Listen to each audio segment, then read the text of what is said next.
Olá, graça e paz, tudo bem? Estamos aqui para a nossa quinta aula do terceiro módulo do curso Vivendo pela Graça e o tema desta aula é Tipologia de Cristo. Toninho, o que é Tipologia de Cristo?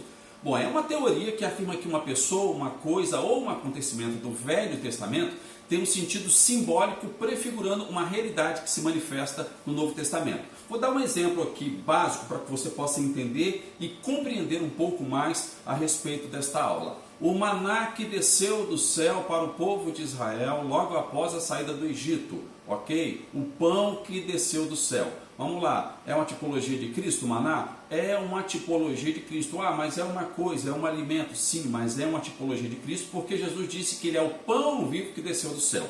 A grande diferença é que, na realidade, o pão vivo que desceu do céu, chamado Cristo Jesus, ele é permanente. E o maná, ele só durava um dia, ok? Então você vai estar vendo que, quando se fala de tipologia, coisas que tipificaram Cristo no Velho Testamento, ok? E que se manifestaram, de certa forma, depois na pessoa de Jesus Cristo, a diferença é que uma terminava rápido e a outra se tornaria permanente, ok? Vamos falar sobre a tipologia de Cristo nos livros sagrados que não estão na Bíblia, Melquisedeque, o livro do Universo, Enoque. Então, se você ler esses livros, você vai encontrar muita tipologia de Cristo de uma forma muito clara. Ao ler esses livros, você vai conseguir identificar cada uma delas. Então tem tipologia de Cristo nos livros históricos também dos Hebreus, que eu já liberei para vocês aqui no nosso curso. Tipologia sobre sacrifício é o que mais tem na Bíblia, ok? Vamos falar da Bíblia do Velho Testamento agora. A tipologia de Cristo é relacionado ao seu sacrifício. O primeiro foi o cordeiro que morreu para fornecer cobertura, roupas, vestimenta para Adão e para Eva logo após a saída do Éden. Aquele mesmo cordeiro que Adão matou, ok? Sacrificou aquele cordeiro para que eles pudessem cobrir as vergonhas que eles estavam sentindo naquele momento de dor ao assumir o estado do pecado para a vida deles através da desobediência. Abel também criou sacrifícios e esses sacrifícios também tipificavam Cristo Jesus, Abel como sacerdote, o cordeiro do Monte Moriá, quando Abraão foi sacrificar Isaque. E aí o Senhor fala, não sacrifica o teu filho, e manda um cordeiro para Abraão, simbolizava também Cristo Jesus, é uma tipologia de Cristo. Todos os sacrifícios de Abraão, de Isaque, de Jacó, tipificaram Jesus Cristo, ok? O Cordeiro Pascal da celebração da Páscoa, da inauguração da Páscoa do povo hebreu lá no Egito, na saída do Egito, último dia da praga da morte dos primogênitos. Como, Toninho, que é uma tipologia de Cristo esse Cordeiro Pascal? Vamos lá, o Cordeiro deveria ser morto. O povo cada pai de família deveria colocar carne para a sua família comer. Aquele que não comer da minha carne não terá parte do meu reino. Lembra que Jesus Cristo falou a respeito disso? Então, agora o outro detalhe é que além do sacrifício, além do holocausto que eles fizeram, eles pegaram o sangue desse cordeiro e passaram nas portas, nos umbrais das portas. E o que aconteceu? Naquela noite o anjo da morte passou por essas portas, por essas casas, e a morte não teve autoridade nem poder por causa do sangue do cordeiro que estava na porta. Tipologia de Cristo, ou seja, hoje nós temos a salvação, nós temos o livramento por causa do sangue de Cristo que está sobre as nossas vidas, e a morte não tem autoridade e poder sobre nós, porque estamos vivendo no estado de eternidade por causa de Cristo Jesus. Aí nós temos o sacrifício levíticos, a oferta de Manoá, pai de Sansão, também foi um sacrifício de tipologia de Cristo Jesus. O sacrifício anual de Eucana, pai de Samuel, as ofertas de Samuel, as ofertas de Davi, as ofertas de Ezequiel, oferta nos dias de Esdra e também de Neemias e muitas outras ofertas que você vai encontrar na Bíblia. Eu só estou dando essa dica para você que todas as vezes que você lê a Bíblia, você vai encontrar uma tipologia de Cristo, principalmente no que diz a respeito das ofertas e sacrifícios. Todos esses sacrifícios apontam para o maior sacrifício, a maior de todas as ofertas que foi feita por Cristo Jesus, ok? Tipologia sobre coisas construídas por homens. Eu vou falar de duas delas, eu vou falar sobre duas arcas. A primeira é a Arca de Noé.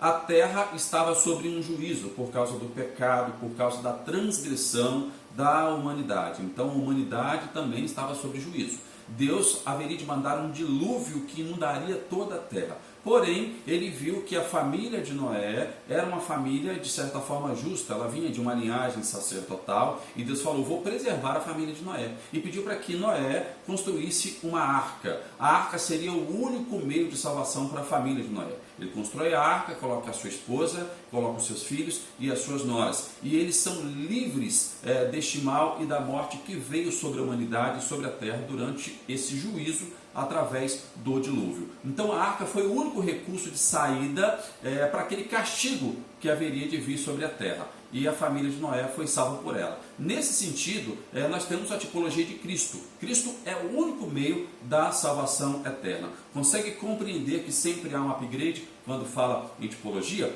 Beleza? A segunda arca é a arca da aliança, da lei de Moisés. Quando Moisés sobe ao Monte Sinai, ele recebe a orientação para construir o tabernáculo, os utensílios do tabernáculo e também uma arca, que é chamada de arca da aliança. A arca da aliança, ela abrigou os pecados, a rebeldia do povo de Israel.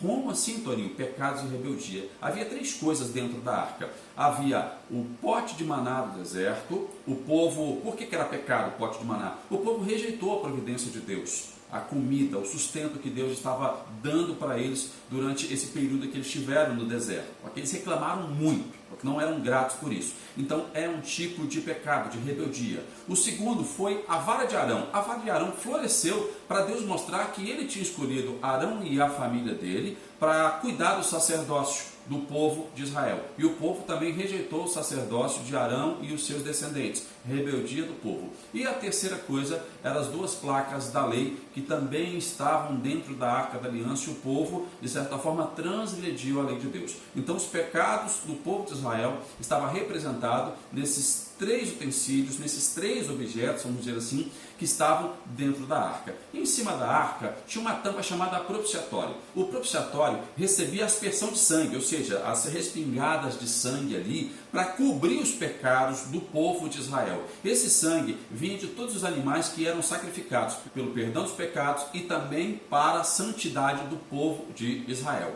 Então havia um propiciatório, onde o sacerdote aspergia o sangue, e ali representava a cobertura do sangue sobre os pecados de todo o povo de Israel. O interessante é que havia dois anjos de asas abertas em cima do propiciatório. Lembra que Davi disse: aquele que habita no esconderijo do Altíssimo, na sombra do Onipotente descansará. Era exatamente o que simbolizava esses dois querubins de asas abertas. Embaixo das asas dele era a sombra do Onipotente, porque o sangue estava ali embaixo e o pecado do povo estava dentro da arca, ok? Então esses dois querubins simbolizavam a cobertura do Altíssimo sobre o povo após o derramamento do sangue dos sacrifícios. A Arca da Aliança representava a presença da misericórdia de Deus para o povo de Israel. Apenas a misericórdia, não era permanente assim como a graça. Então, na nova aliança, Cristo ele assumiu todos os nossos pecados dentro dele. Então, ele se tornou a arca. Ele nos redimiu de todo esse pecado com a cobertura do seu próprio sangue derramado no seu sacrifício de cruz. Ok? Então o sacrifício agora de Cristo é maior e é permanente, porque são todos os pecados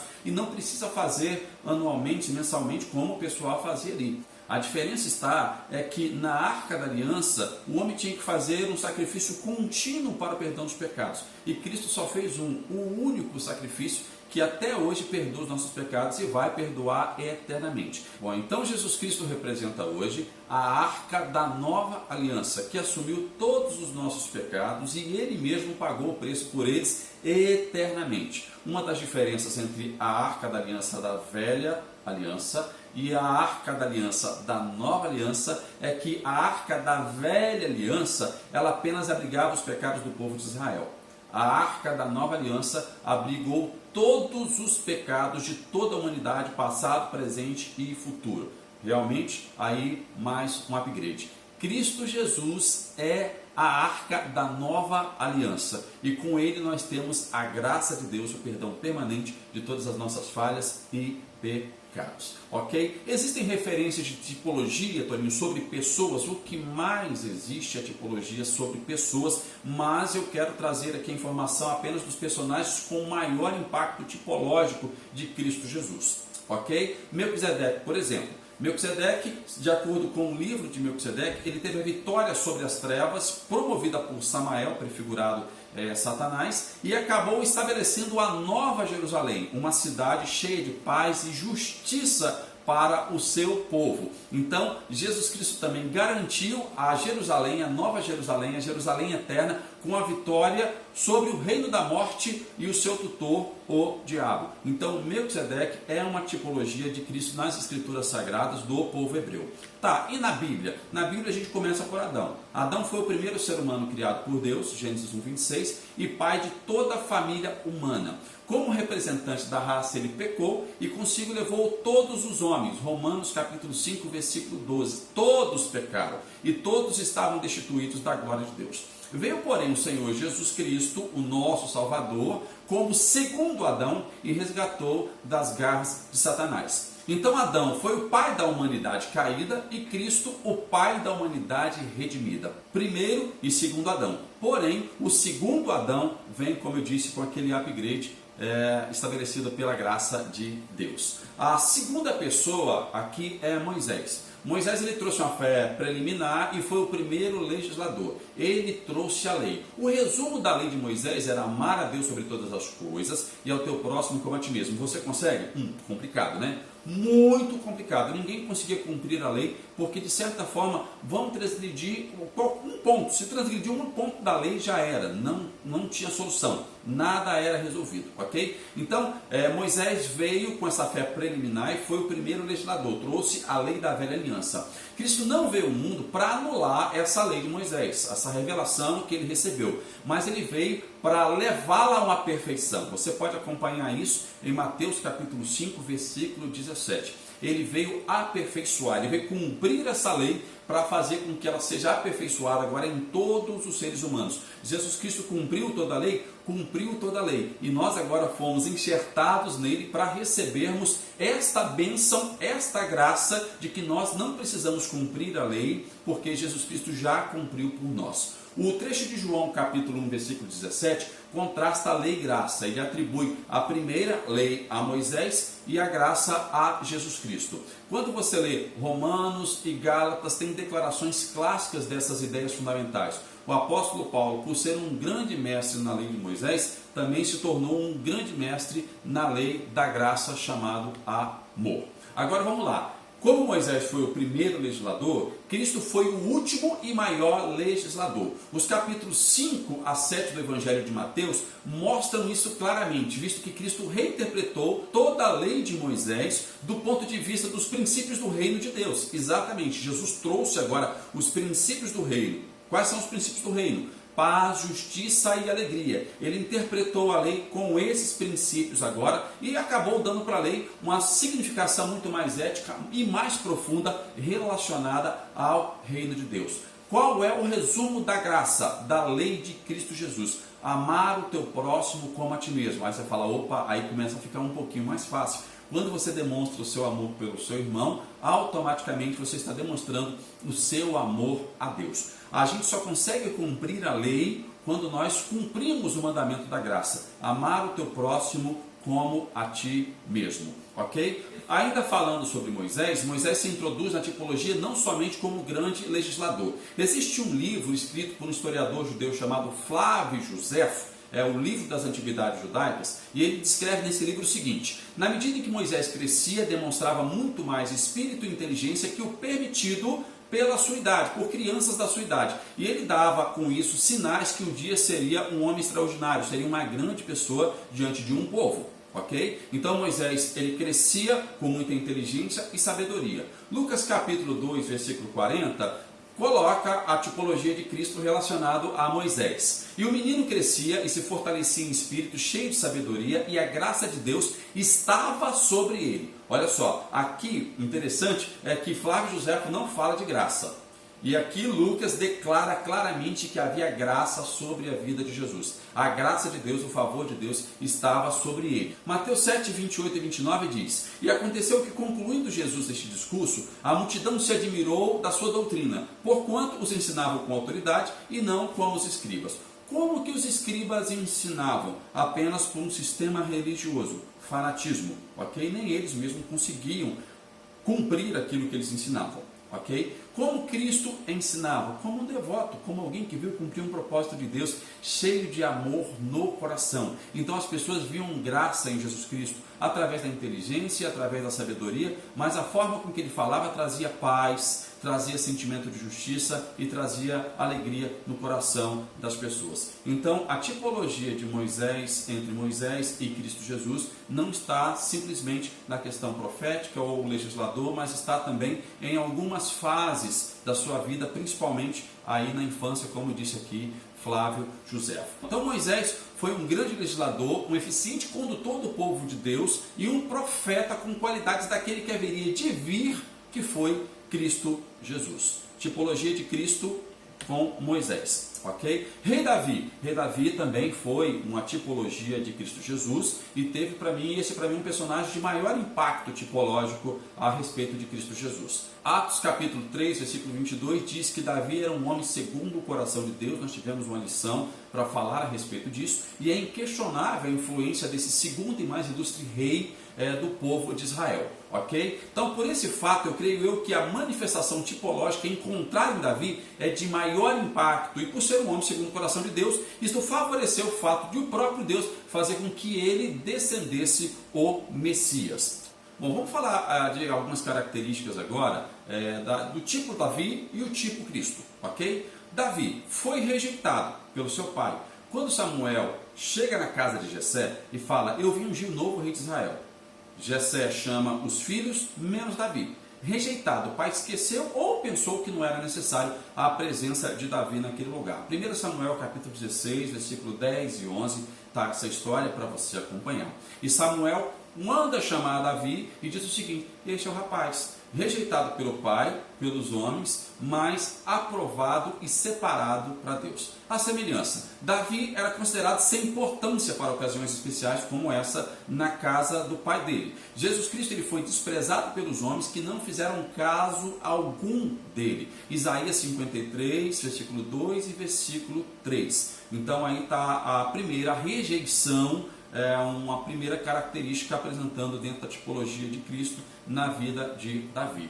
Vamos lá, Davi foi ungido por ordem de Deus, Jesus Cristo foi ungido por Deus. Davi, pastor de ovelhas, Jesus, o bom pastor e o sumo pastor. Havia uma vinculação da promessa messiânica à casa de Davi de uma forma muito forte, né? Na profecia de Oséias, Oséias capítulo 3, versículo 6, o nome de Davi tem uma conotação messiânica. Diz assim a profecia, e buscarão o Senhor seu Deus e Davi o seu rei. Olha que o nome de Davi é colocado agora como Messias. Então, a vida e as características de Davi, para mim, teve particularidades junto à tipologia de Cristo Jesus. Ok? O que nós concluímos da tipologia de Cristo dentro daquilo que nós falamos aqui nesta aula? Primeiro, em Cristo estavam todos os ofícios que esses homens tiveram, esses homens que vieram antes de Cristo.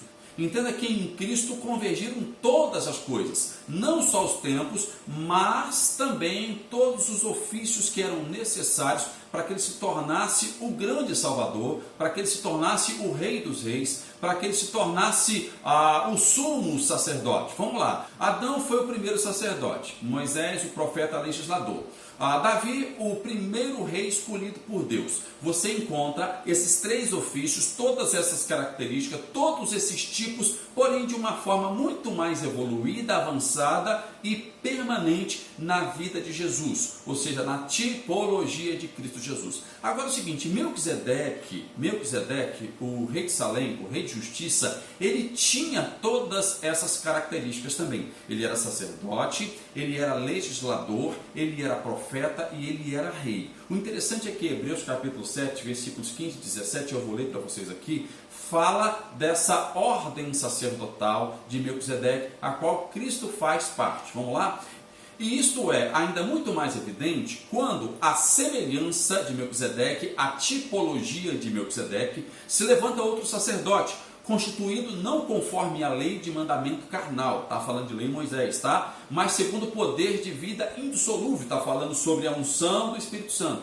Porquanto se testifica, tu és sacerdote para sempre, segundo a ordem de Melquisedeque. Jesus é sumo sacerdote segundo a ordem de Melquisedeque. Isso significa que ele é sumo sacerdote, o legislador eterno, não vai haver mais lei, ele é um profeta eterno, ele já declarou o que vai acontecer com a humanidade. Ele já declarou através de suas palavras o que vai acontecer com a humanidade.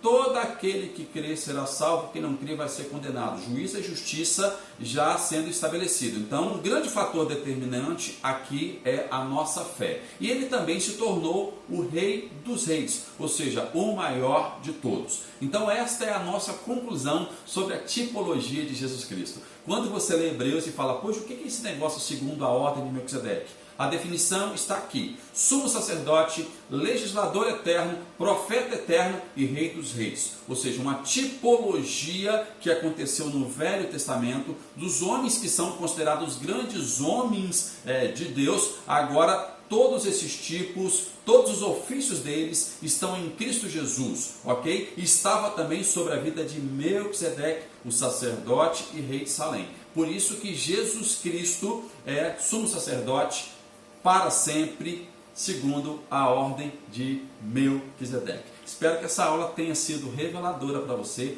tenha edificado e colocado princípios no seu coração para você continuar entendendo e vivendo pela graça. Até a sexta aula!